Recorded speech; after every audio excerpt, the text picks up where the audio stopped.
Hello everyone and welcome back to my channel Universal English with Happy. I am Happy Verma, your English language coach. Today we are going to take a deep dive into one of the most important areas of English grammar and sentence structure, active voice and passive voice. Now, if you have studied English grammar before, you have probably heard these two terms many times. You may have been told active voice means the subject does the action, and passive voice means the subject receives the action. Technically, that's correct. But here's the problem. Knowing the definition is not the same thing as actually knowing how to use active and passive voice confidently.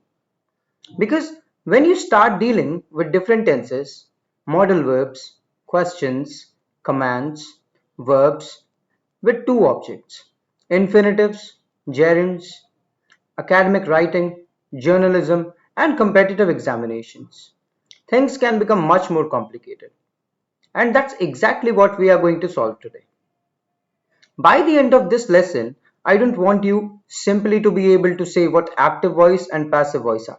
I want you to be able to look at a sentence, understand its structure, identify its voice, transform its accuracy, and most importantly, understand why a writer might choose one voice instead of the other. Because voice is not merely a grammar exercise, it is also a communication choice. Consider these two sentences. The manager rejected the proposal, and the proposal was rejected by the manager. Both sentences communicate essentially the same event, right? But do you feel exactly the same? Not really. The second puts the spotlight on the proposal, and that difference in focus can completely change how a sentence sounds in business communication, academic writing, journalism, storytelling, formal reports, and even everyday conversation. So today, we are going to understand not just the grammar, but the logic behind the grammar. If you are a school or college student or a working professional preparing for a competitive examination, writing academic assignments, working in a corporate environment, or simply trying to improve your English communication, this lesson is designed for you. So get comfortable, keep your notebook ready, and let's begin our journey into the architecture of sentence voice. Before we start transforming sentences, let's understand the roadmap. This lesson is divided into 5 major modules. The first module is Foundations. Here we are going to answer the most basic questions. What exactly is voice? What exactly an agent? What is a receiver? How is an active sentence structured? And how is a passive sentence structured? Then we will move into module 2, tense transformation rules. This is where things become practically useful for examinations. We will learn a 4-step transformation method and then apply it to present, past, and future forms. We will also discuss expectations because grammar isn't simply about memorizing formulas. Then we enter module 3, advanced structures. Here we will look at sentences containing two objects, questions, imperatives, infinitives, and gerunds. These are the areas where many learners become confused. After that comes module 4, strategic use. And this is one of my favorite parts because we stop treating passive voice as something that exists only in grammar textbooks. We'll ask, why would a scientist use passive voice? Why do newspapers use it? Why might a manager choose passive voice when communicating a mistake? And when should you actually prefer active voice? Finally, we will reach module 5, mastery practice. We will identify active and passive sentences, transform sentences in both directions, and finish with common examination traps. So there's a progression here. We begin with what it is, then how does it work, then how do I handle difficult structures, then why would a real writer use it, and finally, can I actually do it myself? That's the journey. So let's begin with the most fundamental question. What exactly is sentence voice? Let's begin with one simple idea. Voice tells us how to participate in an action are positioned in relation to the verb. In other words, voice helps us understand whether we are emphasizing the person or thing performing an action, or the person or thing receiving the action. Let's use a very simple example. The boy kicked the ball. Who performed the action now? The boy. What received the action? The ball. So we have two important participants. The agent or a doer is the boy, and the receiver or affected entity is the ball. Because the subject is performing the action, this is active voice. Now let's change the sentence. The ball was kicked by the boy. What happened here? The event itself hasn't really changed. The boy still kicked the ball, but the focus has changed. Now the ball has moved into the subject position. That's passive voice. This is one of the most important things to understand. Active and passive voice do not necessarily describe different events. They describe the same event from different grammatical perspectives. Think of it like a camera. Imagine you are filming a scene. A person throws a ball. If your camera focuses on the person throwing it, that's similar to active voice. But if your camera focuses on the ball being thrown, that's similar to passive voice. The event is the same. The focus changes. And that's why voice matters. It affects emphasis, it affects tone, it affects clarity. It can affect whether responsibility is obvious or hidden, and it can even affect how formal or objective a sentence sounds. So, whenever you see an active or passive sentence, don't simply ask what or where is the subject. Ask who is doing the action and who is receiving it. The question will solve a huge number of voice problems. Now let's examine the structure of active voice. The basic formula is subject plus active verb plus direct object. Or in a terminology, we say agent plus action plus receiver. Or in the basic sense, we say it subject plus verb plus object. Consider the example on the slide. The chef prepared a gourmet meal. Let's break this sentence apart. The chef is the subject. And what is the chef doing? Preparing, right? So prepared is our active verb. But prepared what? A gourmet meal. This is our direct object. So the chef is an agent, prepared is an action, a gourmet meal is receiver. This gives us the classic active pattern. The doer comes before the verb and the receiver comes after the verb. Here's another example. The company launched a new product. But who launched it? The company, right? What did it launch? A new product. So the company is the agent and the product is the receiver. Now, here is why active voice is so powerful. It tends to make sentences direct and economical. Instead of forcing the reader to work out who is responsible for the action, the sentence tells them immediately. Consider the manager approved the request. That's very direct. We know exactly who approved it. Now compare. The request was approved by the manager. Still correct, but the emphasis has moved. And sometimes that shift is exactly what we want. So don't think active is good and passive is bad. That's an oversimplification. Active voice is often the clearer default, but passive voice has legitimate and sometimes very useful purposes. We will get to those later. For now, remember the basic active structure. Subject or agent plus active verb plus object or receiver. If you can identify those three components, you have already taken the first major step toward mastering voice. Now let's turn the sentence around. Our active sentence was, the chef prepared a gourmet meal. In passive voice, a gourmet meal was prepared by the chef. Notice what happened. The original object, a gourmet meal, has moved into the subject position. That's why the passive formula begins with object becomes new subject. Then we need an auxiliary form of to be in this example, was. And then we need the past participle or the third form of verb, prepared. Finally, we can include the original agent using a by phrase, by the chef.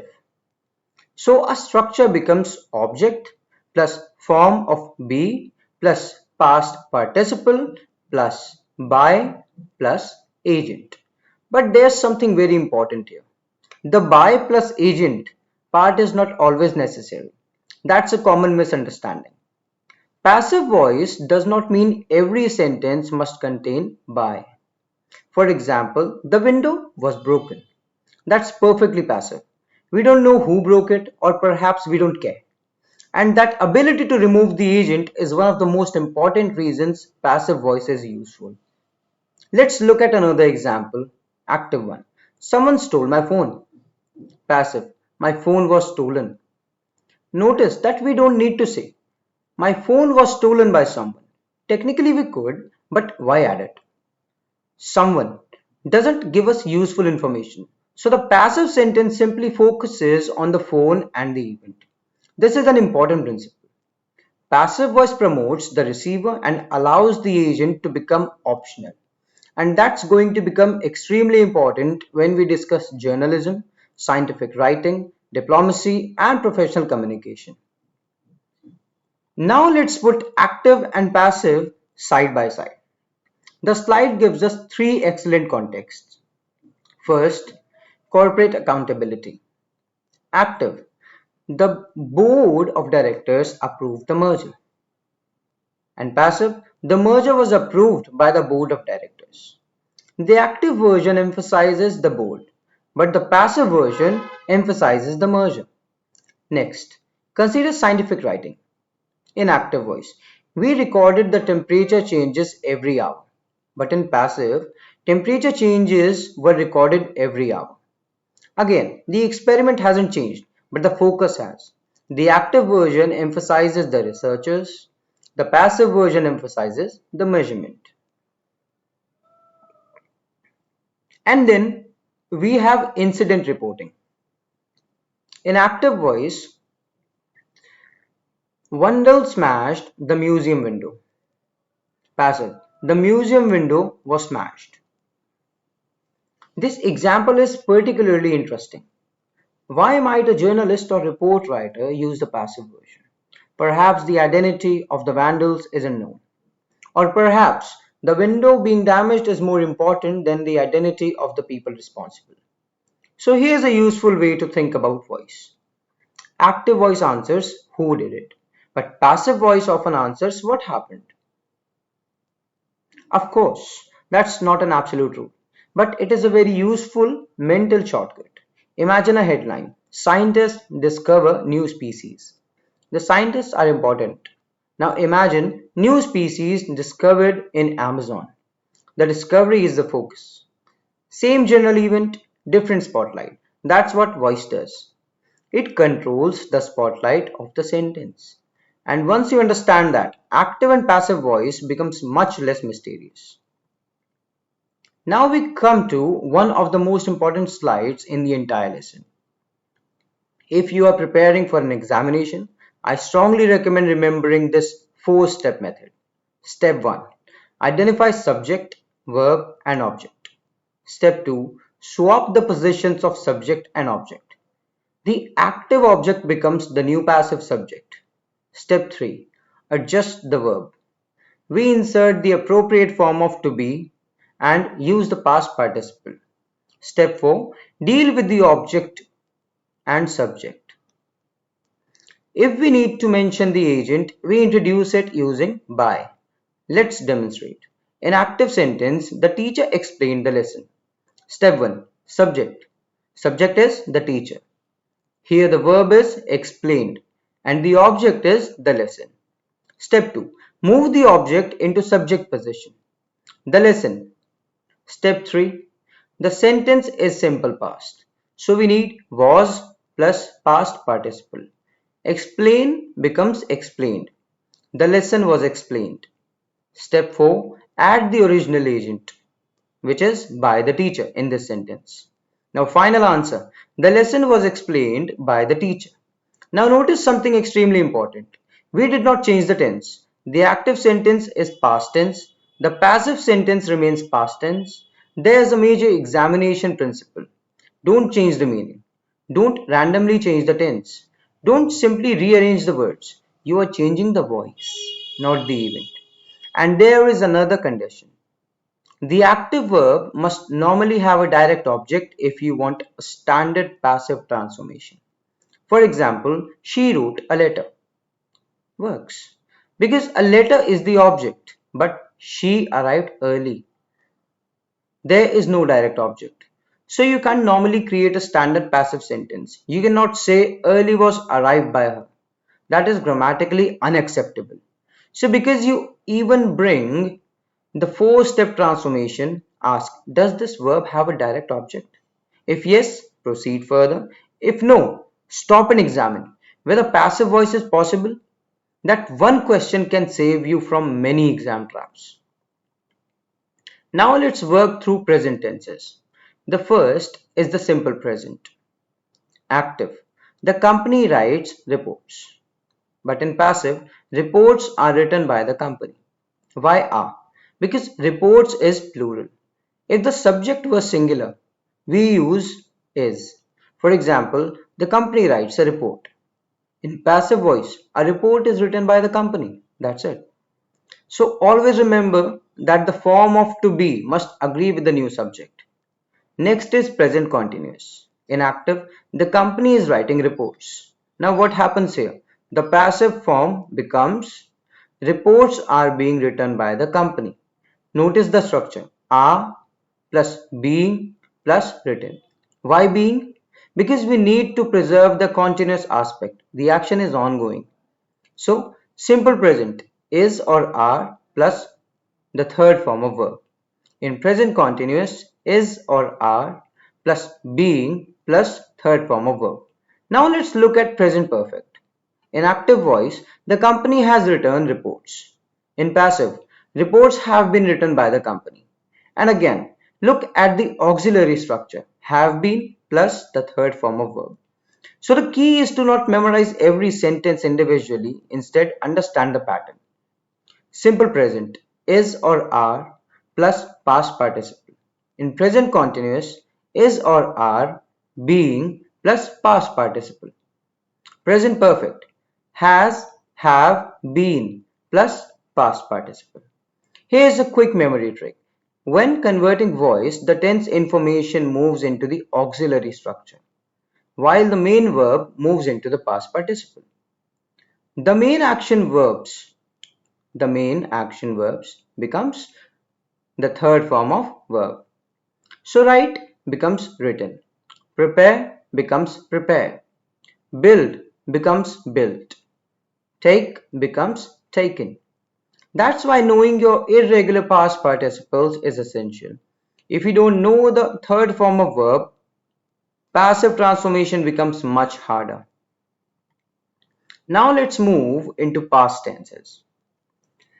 Simple past first. In active, the mechanic fixed the car. In passive, the car was fixed by the mechanic. Simple enough. The past tense information is represented by was or were. Then the main verb becomes the past participle. Fixed. Now past continuous. In active voice, the mechanic was fixing the car. In passive voice, the car was being fixed by the mechanic. Here, was being plus the third form of verb. And finally, past perfect. In active voice, the mechanic had fixed the car. In passive, the car had been fixed by the mechanic. So let's put those three structures together. Simple past, was or verb plus third form of verb. Past continuous, was or were being plus the third form of verb. Past perfect, had been plus the third form of verb. Notice how consistent the system is. We are not inventing a completely new grammar system for passive voice. We are combining the tense's auxiliary structure with a past participle. This is why I always advise students not to panic when they see a long passive sentence. Break it down. Find the auxiliary. Find the past participle. Identify the tense. Then reconstruct the sentence. For example, the documents had been reviewed by the committee. Don't look at the entire sentence and think, this is really complicated. Break it down. Had been tells us past perfect. Reviewed is the third form of verb by the committee, gives us the agent. So the active version would be the committee had reviewed the documents. Once you understand the architecture, these sentences become mechanical. Now let's talk about future forms and modal verbs. Simple future. In active voice, they will launch the product, but in passive, the product will be launched. The formula is will plus be plus the third form of verb. Notice that we don't say the product will launched. That would be incorrect. Or word be is essential. Next, future perfect. In active voice, they will have launched the product. But in passive, the product will have been launched. So, will have been plus the third form of verb. Now let's look at modal verbs. Which are those? You must have been exposed to them before. Let me do it for you again. Can, could, should, must, may, might, and so on. Take, we must submit the application. In passive, the application must be submitted. The structure is modal plus be plus the third form of verb. Notice that the modal doesn't change because the new subject is singular or plural. We don't say the application must, musts be submitted. No, not at all. The modal remains must. This is an important point for examination questions. Whenever you see a modal, think modal plus be plus past participle. For example, in active voice, you should complete the form. In passive, the form should be completed.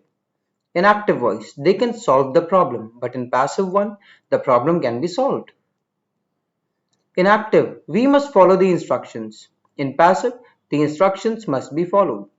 So the key structure of future will be plus the third form of verb. In future perfect, will have been plus the third form of verb. In modal, modal plus be plus the third form of verb. So if you remember these three patterns, you are already in a strong position.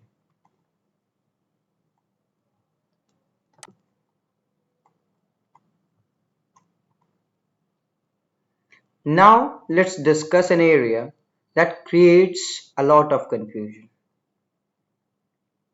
Not every sentence can be converted into passive voice. The most important reason is intransitive verbs. An intransitive verb does not take a direct object. Consider he arrived early. Ask he arrived what? There is no object. Early is not an object. It's an adverb. So there is nothing available to become the new passive subject.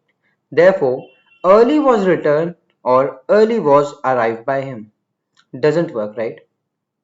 Other examples include verbs such as happen, occur, sleep, arrive, and decay. For example, the accident happened yesterday. You can't normally say yesterday was happened by the accident. That's not how English works, not even the grammar. So here's an examination strategy. When you are asked to convert an active sentence into passive voice, don't immediately start changing the verb. First, identify the object. If there is no direct object, stop. Now the slide also mentions forms such as future continuous, passive, and present perfect continuous, passive, as being rare or practically unused. This is an important distinction. There may be theoretically possible constructions in English grammar, but a form can still be extremely awkward or unidiomatic in normal usage. So in practical English, the goal isn't to manufacture strange sentences simply because a formula appears possible. The goal is natural, meaningful English. That distinction becomes especially important as we move from grammar exercises into real world writing. Now let's discuss pronouns. This looks like a small topic, but it causes surprisingly many errors. When the original subject moves into by phrase, by, it becomes an object of the preposition by, and therefore its pronoun form changes. For example, I saw him. In passive voice, he was seen by me. Notice, I becomes me. Similarly, he wrote the book. The book was written by him. He becomes him. She baked the cake. Becomes the cake was baked by her. We solved the issue. Becomes the issue was solved by us. They painted the house. Becomes the house was painted by them. So remember this rule. After by, use the objective form of the pronoun. Not by I. We say by me. Not by she. We say by her. Not by they. We say by them. This is particularly important in competitive examinations because sometimes the transformation is structurally correct, except for a small pronoun error. So when you complete a passive sentence, don't just check the tense. Check the pronoun. Ask if this pronoun functioning as the object of by. If yes, use the objective form. This slide is a cheat sheet. Let's use it to bring together everything we have learned so far. Simple present. In active voice, writes. In passive, is written. Simple past. Wrote. In passive, was written. In simple future, will write. And in passive, will be written. Present continuous, is writing. But in passive, is being written. Past continuous, was writing. But in passive, was being written. Past perfect, has written. But in passive, has been written. Now let's focus on the larger principle. The active sentence contains a tense-bearing verb. When we convert it into passive voice, the main verb becomes the past participle, and the tense information is carried through the auxiliary sentence. For example, writes becomes is written. Wrote becomes was written. Will write becomes will be written. Is write becomes is being written. Has written becomes has been written. So if you understand the relationship between tense plus auxiliary plus the third form of verb, you don't need to memorize hundreds of isolated transformations. You can generate them. And that is the difference between memorizing grammar and actually understanding grammar. Let's do a quick mental exercise now. In active voice, the teacher is checking the papers. What happens? Object, the papers. Present continuous. Is it? Yes. So the papers are being checked by the teacher. Let's take another one. The manager has approved the proposal. The manager has approved the proposal. Present perfect. So object is the proposal. So the proposal has been approved by the manager. And the company will launch the product. Future. So the product will be launched by the company. Once you begin seeing the pattern, transformation becomes much faster. Now let's make things more interesting. Some verbs can take two objects. For example, she gave him a gift. Who received something? Him. What did he receive? A gift. So we have indirect object and a direct object. Indirect object is him and direct object is a gift. Now here's the interesting part. Both objects can potentially become the subject of a passive construction. Option number 1. He was given a gift by her. Here, him becomes the new subject. He. Option 2. A gift was given to him by her. Here, a gift becomes the new subject. Both structures are grammatically possible, but in many cases, promoting the person, the indirect object sounds more natural. Compare, he was given a gift versus a gift was given to him. Both are correct. But the first one may feel more natural when the person receiving gift is the focus. Let's try another example. In active voice, the teacher taught the students grammar. We could say the students were taught grammar by the teacher, or grammar was taught to the students by the teacher. Again, both objects give us possibilities. This is a useful advanced concept because students sometimes assume that there can be one only possible passive transformation. That's not always true. With verbs involving two objects, you may have more than one grammatically valid passive structure. The important thing is to preserve the meaning and use the appropriate preposition where necessary. Questions require special attention because English questions already involve changes in word order. Let's begin with a yes or no question. In active voice, did she write the letter? To convert it, the object, the letter, becomes the new subject. We maintain the past tense. The passive becomes was the letter written by her. Notice the structure. Was comes before the subject because it's a question. Now let's look at a who question. In active voice, who broke the vase? In formal passive English, by whom was the vase broken? This is grammatically formal, but conversational English may also use who was the vase broken by. You will hear that in everyday speech.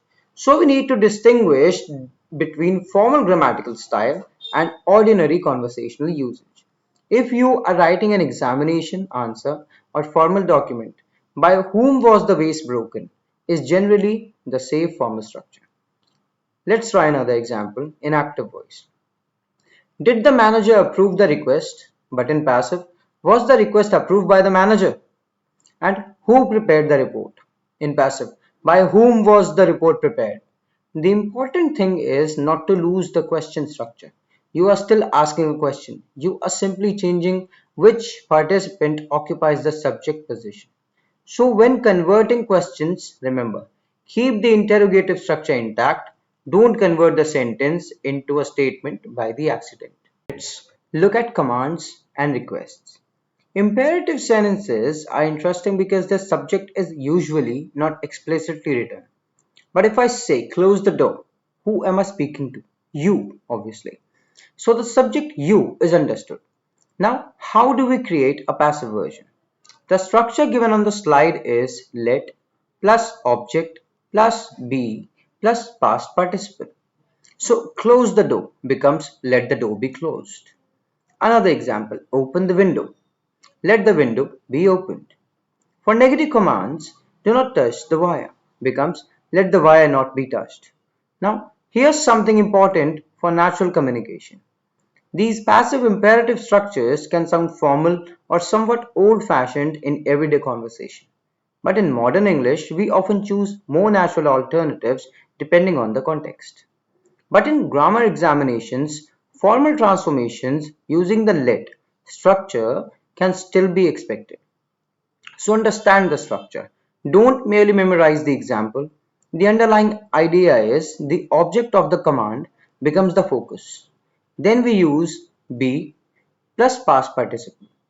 This is one of those structures where knowing the formula helps enormously.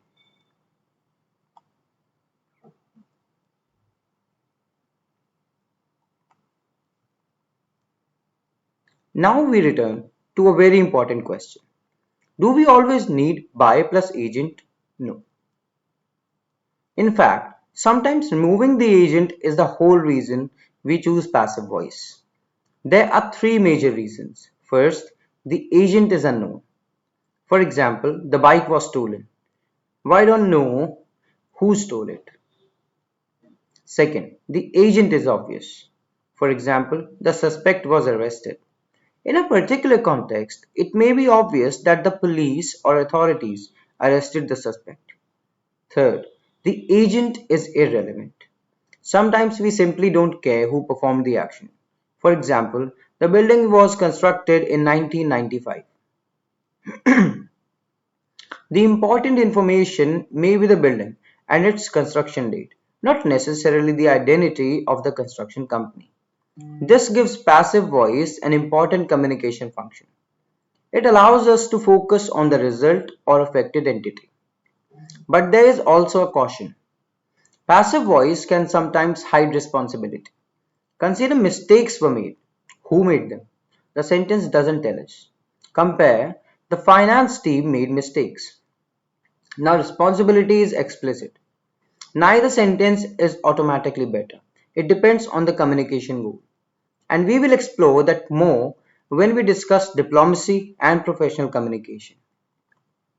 There is another area where learners often make mistakes. Some verbs come with prepositions or particles. For example, look after, laugh at, listen to, deal with. When you convert these into passive voice, don't automatically remove the preposition. Look at they looked after the children. In passive, the children were looked after by them. Notice that after remains. We don't say the children were looked by them. That destroys the original verb structure.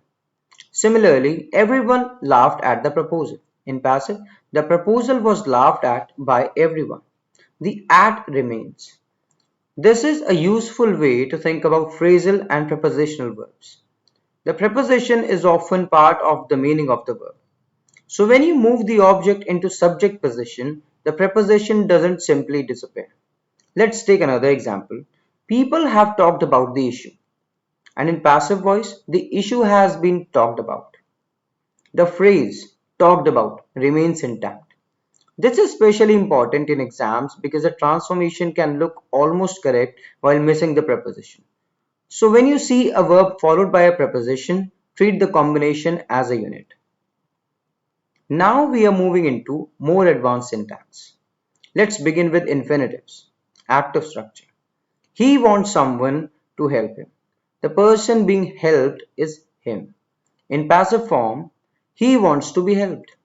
Notice the transformation to help becomes to be helped. That's the passive infinitive structure. To plus be plus past participle. Let's take another example. In active voice, we say, she expects the team to complete the project. A passive version can be, she expects the project to be completed. Again, to complete becomes to be completed. Now let's look at gerunds. A gerund is an ing form functioning as a noun. Active. She enjoys people praising her. And in passive, she enjoys being praised. Here, praising becomes being praised. So the passive gerund structure is being plus past participle. This is useful because these forms appear frequently in advanced English. For example, he dislikes people criticizing him can become he dislikes being criticized. And she remembers people inviting her can become she remembers being invited. So when you see an infinitive, think to be plus the third form of verb. And when you see a gerund, think being plus the third form of verb. These structures may look advanced, but once you recognize the pattern, they are actually very systematic. Now let's talk about expectations or exceptions. English grammar isn't always a mathematical system where every formula works perfectly with every verb. Some stative verbs resist passive transformation or procedure sentences that sound unnatural. For example, this box contains 10 coins. A mechanically constructed passive might be 10 coins are contained by this box. But that sounds awkward and unnatural. So grammar isn't simply. Can I mathematically create a passive structure? We should also ask, does a native or proficient English speaker naturally use that structure? There are also expressions where the preposition isn't by. For example, known to, filled with, interested in. We say, she is known to everyone, not she is known by everyone. In every context, we say, the room was filled with smoke and she is interested in literature. So don't assume that every passive-like structure automatically takes by. Language has established combinations. This is why exposure is authentic and English matters. Grammar rules provide the framework, but natural usage tells us which structures actually belong in normal communication. Now we are moving from grammar into style. And this is where active voice becomes especially powerful. Active voice is generally a strong default when you want clarity, energy, conciseness, and accountability. Consider the marketing team increased sales by 20%. That's direct. Who did it? The marketing team. What did they do? Increase sales. What was the result? 20%. Now compare. Sales were increased by the marketing team by 20%. It's grammatical but heavier. The active version is more economical. This is why active voice is often preferred in business emails, marketing copy, executive communication, instructions, persuasive writing, storytelling, and situations where accountability matters. Imagine a manager writing, "We need to complete the project by Friday." That's clear. Compare, "The project needs to be completed by Friday." Also correct, but slightly less direct. And "the project must be completed by Friday by the team." Now we are becoming unnecessarily heavy. So, as a general writing principle, if the agent matters, put the agent in the subject position. Instead of "a decision was made by the committee," you can often write "the committee made a decision." Instead of "a review was conducted by the team," write "the team reviewed the process." Active voice can make writing feel more confident because the sentence clearly identifies who is responsible for the action. Now we need to correct one of the biggest myths in English grammar. Passive voice is not bad English. Passive voice is a legitimate rhetorical tool. The question isn't, should I avoid passive voice? The better question is, what do I want the reader to focus on? Suppose a manager needs to address a mistake. Direct active version. "You made multiple calculation errors in this budget." That's clear. But it can also sound confrontational. A more diplomatic version is, "Multiple calculation errors were made in this budget. Notice what has happened." The focus is now on errors, not directly on the person. This can soften criticism. Passive voice can therefore be useful for diplomacy, tact, privacy, unknown agents, irrelevant agents, and result-focused communication. Consider, "Someone damaged the equipment" versus "the equipment was damaged." If we don't know who did it, passive is useful. Consider, "Police arrested the suspect" versus "the suspect was arrested." If the suspect is the focus of the story, passive may be preferable. Consider, "We made several changes to the policy" versus "several changes were made to the policy." The second version emphasizes the changes. So here is a useful principle. Use active voice when the door deserves the spotlight. Use passive voice when the receiver, result, process, or event deserves the spotlight. And sometimes passive voice is also useful because the agent is genuinely a no. That is not weak writing. That's simply accurate communication. Now let's enter the world of academic and scientific writing. Traditionally, passive voice has been widely used in scientific writing because researchers often want attention to remain one on the experiment, procedure, observations, and results rather than on the researcher. Consider, "We added 5 millimeters of acid to the beaker." This is active. The researcher is visible. Now, 5 millimeters of acid was added to the beaker. Passive. The procedure becomes the focus. This can contribute to a more objective tone. However, we should be careful with a common misconception. Academic writing does not mean you must use passive voice everywhere. Modern academic writing often uses a mixture of active and passive structures. For example, we analyze the data using three methods. That's perfectly acceptable academic English, but the samples were analyzed using three methods. May be useful when the samples and methodology are more important than the researchers. So the real lesson is not science equals passive voice. The better lesson is scientific writing often use passive voice when the procedure or result is more important than the identity of the researcher. This is about focus, and again, voice is helping us control the spotlight. Now let's look at journalism. News writing often prioritizes the event first. Consider, "Downtown bank robbed overnight." That's a powerful headline. The headline immediately tells us what happened. We don't necessarily know who robbed the bank, and that information may not yet be available. So passive voice becomes useful. Another example, "New environmental policy passed by Senate." The policy is the main topic. The Senate appears later. This structure allows the reader to receive the most important event first. There is also an important practical reason. In breaking news, the identity of the agent may not yet be confirmed. Imagine, man attacked outside station. The journalist may not know who attacked him. Using passive voice allows the report to communicate what is known without pretending to know what isn't known.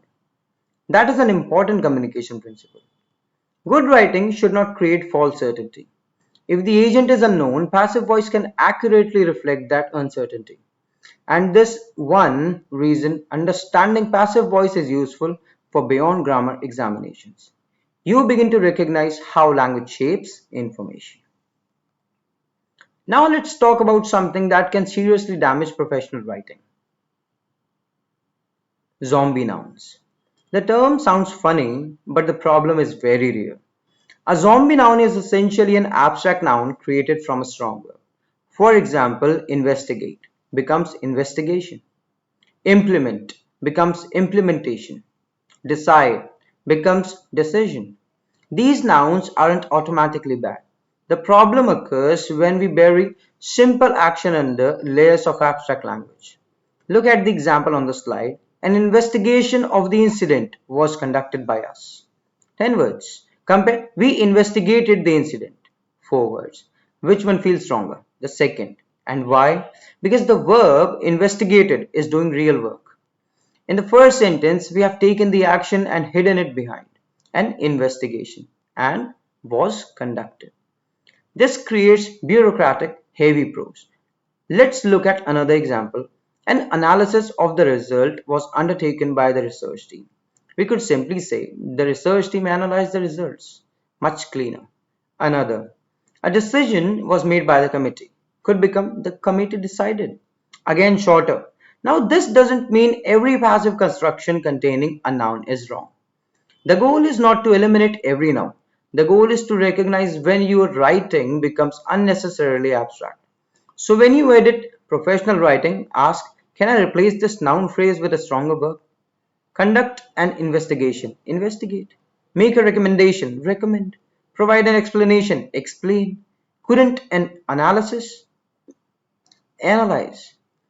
This is one of the easiest way to make your writing more energetic. Now it's your turn. Let's test whether you can identify active and passive voice. Sentence 1. The hurricane destroyed the coastal town. Active or passive? Correct, it is active. And why? Because the hurricane is performing the action destroy. Sentence 2. Several ancient artifacts were discovered. Passive. And how do we know? We have were here plus discovered. The artifacts are receiving the action. Sentence 3. Professional artist painted the mural. Active. The artist performed the action. Sentence 4. The contract will be signed tomorrow. Passive. Why? Because will be plus signed. Also notice that there is no agent. We don't know or don't need to know who will sign the contract. Now here's a challenge for you. Don't identify voice merely because you see a form of to be. Remember, a sentence containing is or was isn't automatically passive. For example, she is happy. That's not passive at all. Is functioning as a linking verb. Similarly, he was tired, not passive. So the real question is there a form of be plus a past participle functioning in a passive construction? And even then, look at the meaning. Voice is about the relationship between the subject and the action. Now let's do a transformation challenge. Take a look at sentence 1. The committee reviewed the proposal. Pause for a moment, first of all. Try. What do you think? The object is the proposal. The tense is simple past. So we need was reviewed. The final answer would be the proposal was reviewed by the committee. Correct. Now sentence number 2. Technicians are uploading the software. What the object is here? The software. And the tense is present continuous. So the sentence is going to be the software is being updated by technicians. Notice, are updating becomes is being updated. And why is? Because software is treated as singular or uncountable here. Now sentence number 3. Shakespeare wrote Hamlet. What the object is? Hamlet. And the tense is simple past. And passive. Hamlet was written by Shakespeare. Sentence number 4. They have completed the assignment.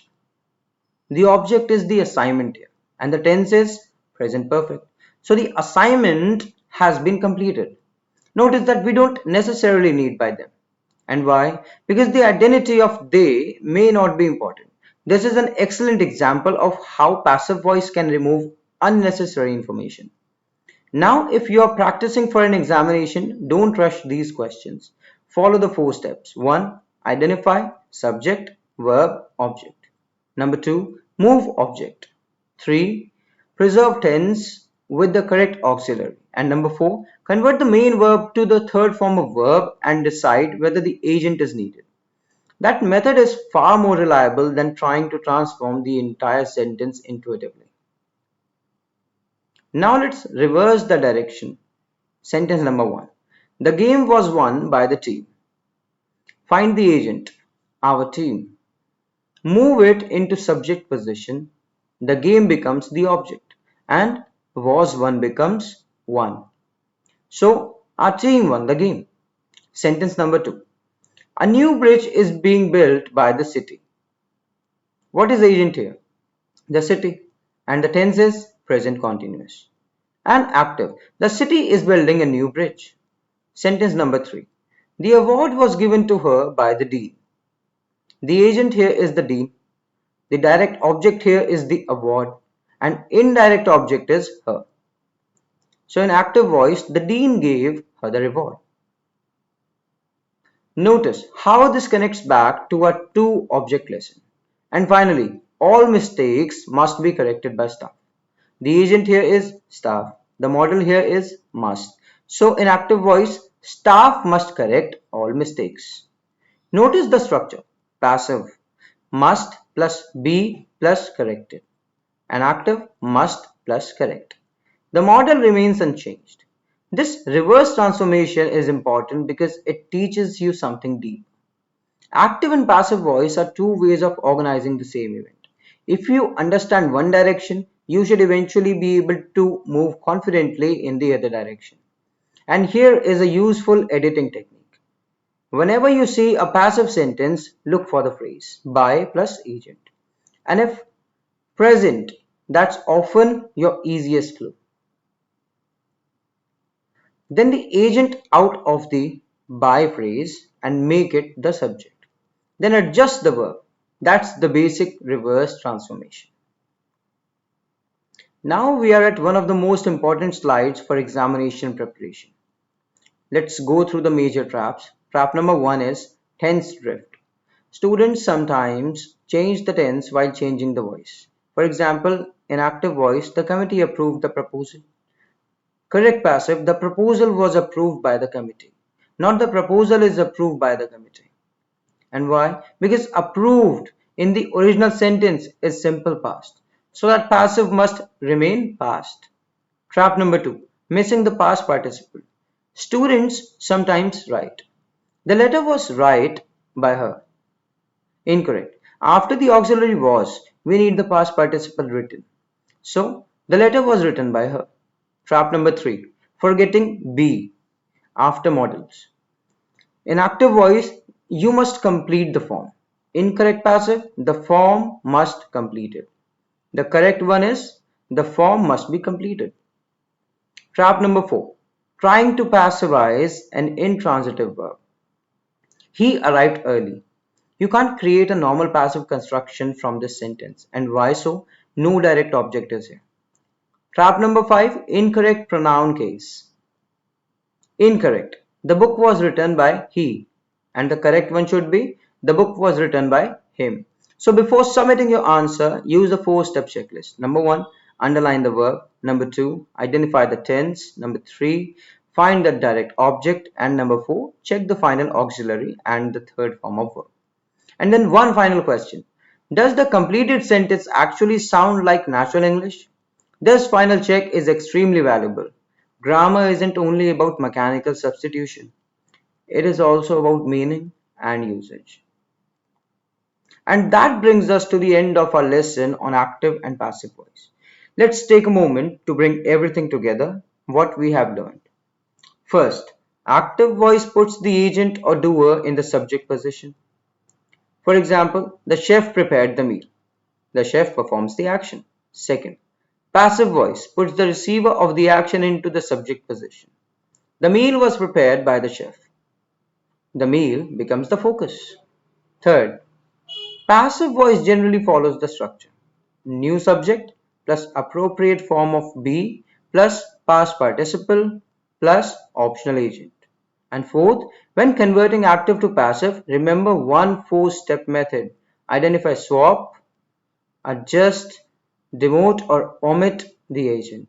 And remember, never change the underlying tense or meaning. We also learned that not every sentence can be passivized. If the active verb doesn't have a direct object, a standard passive construction may not be possible.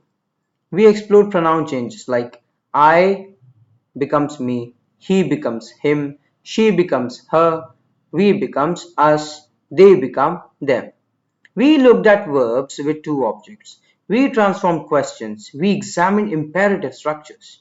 We learned how phrasal and prepositional verbs retain their particles. We explored passive infinitives, to be plus the third form of verb, and passive gerunds, being plus the third form of verb.